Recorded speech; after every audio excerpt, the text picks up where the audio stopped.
बुधवार की प्रदोष कामना की पूर्ति करते हैं। श्री शिवाय नमस्तुभ्यं।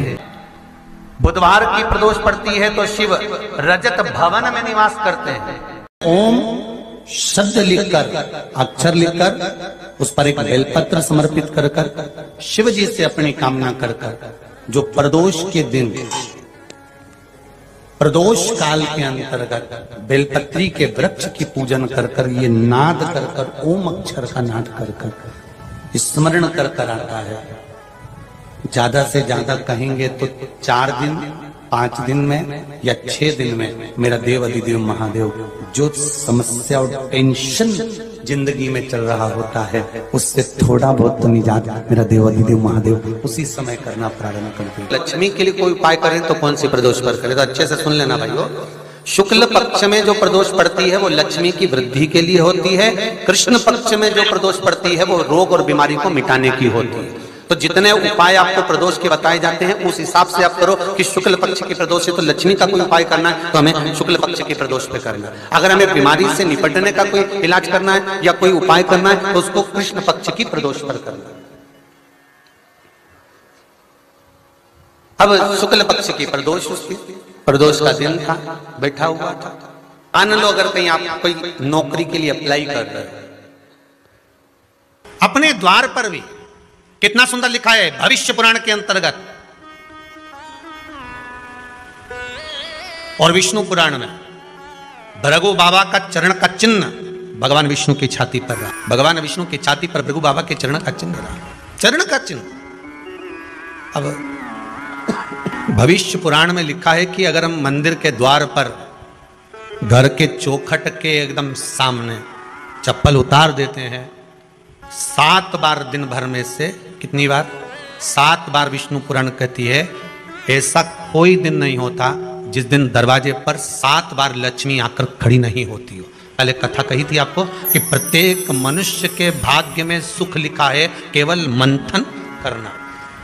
भविष्य पुराण कहती है 7 बार लक्ष्मी प्रत्येक मनुष्य के दरवाजे पर जाकर खड़ी होती है, पर द्वार पर चप्पल पड़ी होने के कारणवश वो लौट कर चली जाती है। बहुत ध्यान दीजिएगा महाराज, थोड़ा सा आपको बुरा लगेगा और लग जाए, और शिव पुराण है, जीवन संवार देगी तो अच्छी बात है, जीवन संवार दे तो अच्छी बात है।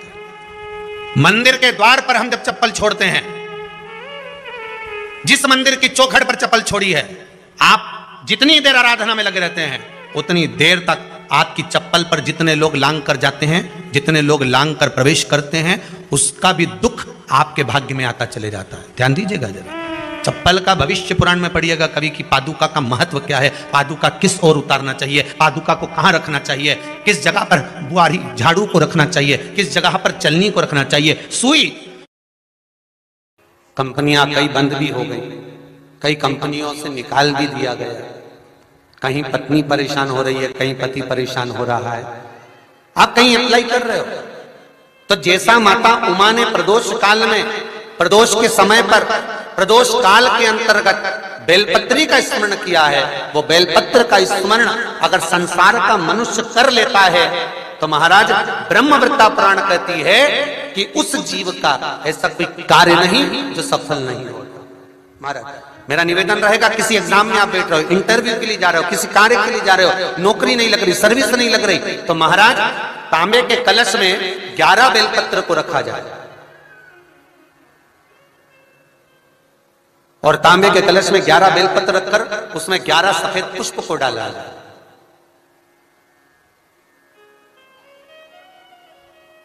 लाल चंदन घिसकर कटोरी में लेकर जाइए।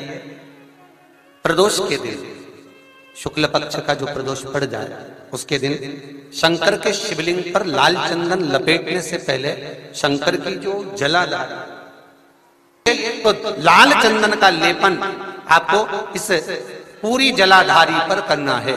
लाल चंदन का लेपन पूरी जलाधारी पर करना।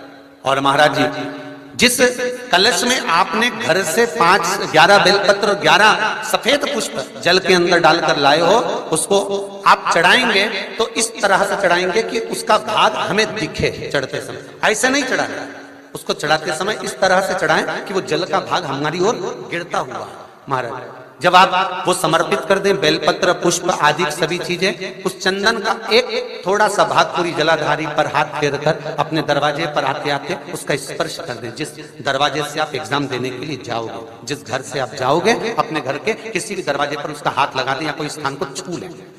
जिसको आप दरवाजे को खोलकर, दरवाजे को स्पर्श कर कर या दीवार को छूकर या अलमारी को छूकर, जिसको भी छूकर आप जाओगे उसका स्पर्श कर लें। फिर आपको कुछ नहीं करना है, उमा और महेश ही सब कुछ करेंगे जो उनको करना है, सब साथ। शंकर भगवान ने कहा जब प्रदोष काल हो, शाम का समय हो, उस समय पर बेलपत्री, पीपल और आंवले के नीचे लक्ष्मी तो कुछ देर के लिए विराजमान हो जाना। जो तेरे इन वृक्षों के नीचे शाम को दीप लगाने आए उसके घर तो पीछे पीछे चली जाना। बस इतनी कृपा कर देना।